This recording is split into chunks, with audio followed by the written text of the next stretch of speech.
But in the industry generally, you've seen quite a number. Your career is how many years now? Well, professionally, I would say I started 2009, 10. 2009, 10. Yeah, around that time. Okay.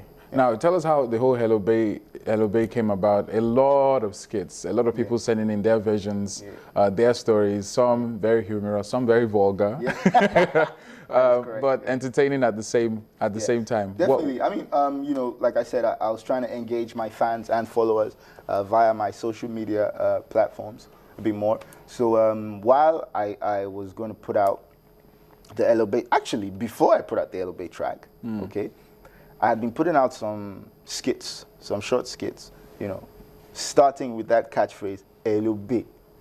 So gradually it becomes... That's Hello Baby, I presume. Exactly. Well, BAE is BAE, which stands for that special somebody.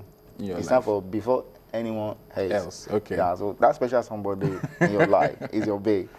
So that catchphrase, Hello BAE, it now starts to be catching on. People, everybody starts to be saying it. Anywhere I go, they call me Hello BAE. So I believe, okay, this is becoming something else. So that actually inspired a musical record, okay? So I create this record. Now I have this record, I want to release it. I now think about it, what can I do to engage my fans? To get there to be something like a buzz around the night. So I come up with the Hello BAE challenge. Now, via my Instagram page, I say everybody should send in some video, also, you know, imitating Falz the bad guy. Sending a loving message to your BAE, but in this kind of a hazard.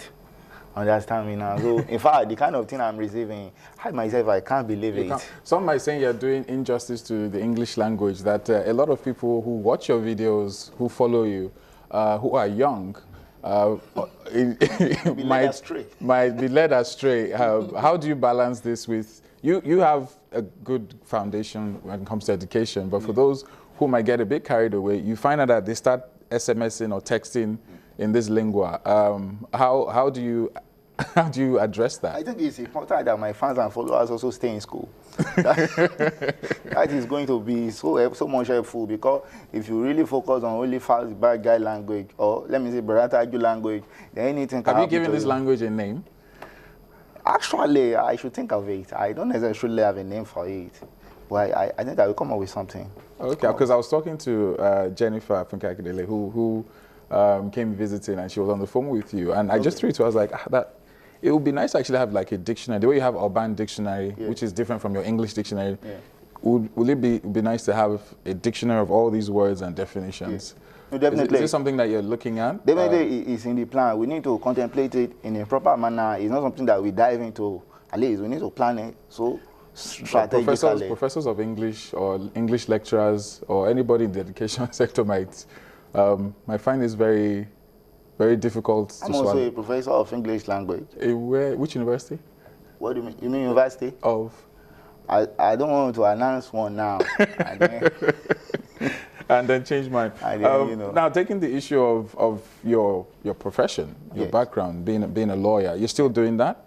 Yeah, definitely. I still do practice once in a while, but people actually take you seriously when you enter a courtroom and you're defending. I'll have you know, people do. Yeah, people find it quite intriguing that okay, this guy is having something like double personality. Okay, that is something so strong, so strong. Has there been an instance in the courtroom where maybe a judge recognizes you? Yes, actually. And yeah, you know, when as a lawyer you get up in court, you announce your appearance. That's what it's called. So like, my lord, the name is Falano, and I'm appearing for, I don't know, the plaintiff, whatever. And then the judge looked like, gentleman, are you not the one that is doing something else on the side? So I figured he didn't want to say it in open court. This actually happened. It actually happened. This is true. I got the vibe. So I was like, yes, that would be me, my lord. It's like, okay, no problem. Moving on swiftly. Do you think that gives you an edge in court? I think it makes the judge or anyone else more curious to hear what I want to say, because they're like, okay, how can this guy be living such a double life? You know, let's see what he's really made of. And your colleagues in the legal sphere, how do they see you? It's a mixture of impressions. Some of them are like, this guy is just wasting his life. What is he doing? What is he doing? You're bringing disgrace to this profession. But, you know, on the other side, some guys are like, okay, I'm very impressed with what this guy is doing. You know, I find it quite, you know, impressive that he's able to combine both lives and be, you know, still be big on the entertainment and then, you know, still do very well on the legal end of things. Okay, minus the dreams of Rita Dominic and Chidima, what other dreams do you have out there that that you're working on, that people should look forward to? Definitely, I'm building up my own record label. Why is that? Why does everybody just build up theirs? Because why don't you jump on an existing one and build that? You see, it's so difficult. It's so difficult because if you jump there, anything can happen. Say what? Say what? And if you jump on it, you can fall down. Well, basically, the structure of our music industry at this moment, or actually the lack of structure, of our music industry at this moment is what is making for people to want to establish their own. Now, I'm not going to establish it because everybody is establishing it. I want to be a part of the formation of structure for this entertainment industry. In Nigeria, I believe there is so much of potential out there, so much of talent, raw talent. Do you see yourself closing the chapter on this side of you down the line if, for example, you become a very successful lawyer? Closing the chapter of entertainment? Yeah. Nah. It's something of passion. When you are into something of passion, you cannot say that maybe in the future time you will put it aside, you will be tired of it. There is no such thing. But does passion pay bills? Of course. Is it paying your bills now? We thank God. you have to also find a balance. You cannot say that okay, passion, and at the end of the day, passion is not really, you know. You might lose your Hello BAE if there's nothing to take care of. Exactly. BAE may not be able to cope with it. Is there Hello BAE too? Is there? I see you doing like a series. This video. Well, online on my Instagram, there's already a series of, you know, skits and stuff. We're looking to take it even beyond that. Maybe have a TV series, you know, maybe do a proper film. It may not be titled Hello BAE, but around that concept, around that character. You know, so I mean, there are different ways to go. That is why when you say maybe in the future time, I may leave entertainment, there is no such thing. It's something of passion. Idea will come. Tomorrow I will re-strategize, I will rebrand myself. So things will always happen. Absolutely. Well, the confusion out there about Mother's Day or Mothering Sunday. There's about 17 Mother's Day. Yeah, there's about 17 Mother's Day out there, but it's never too much to thank the mothers and to reward them. Before anybody else, in the words of Falz the bad guy, the mothers out there. Mother is Falz. My mother is BAE. Your mother is BAE. Yeah, it's not a bit wrong, but. Yeah. And what would she?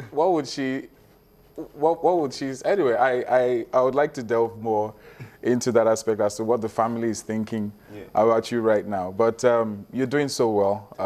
Really proud of you. The creativity cannot be ignored, and we do wish you all the best. To all the mothers out there, of course, as well. We do wish you a very wonderful day, not just today or any of those other days, but every single day from us all here at Rubbin Minds. Don't forget the conversation is still ongoing at #YNigerTV, #RubbinMinds. Thank you very much for joining us today. For those of you who have put on your generator to put on your TV, despite the situations, we say an extra big thank you to you. We do hope the government is listening. We do hope the marketers are listening. We do hope that come next week, things will be a bit better because it is extremely difficult for Nigerians right now. And in the midst of this chaos, we do want to find a reason to keep on going on. I am Bemileke Oscar Onyiso. Thank you very much, standing for Ebuka, who hopefully will join us again next week. No, he's not here, not because of fuel, but due to other prior commitments. Again, have a wonderful week ahead. Thank you very much for joining us on Rubbin Minds. Join us same time next week right here on Channels Television, 3 p.m. on Rubbin Minds. Have a great week ahead. Bye-bye. You should cut off all distraction.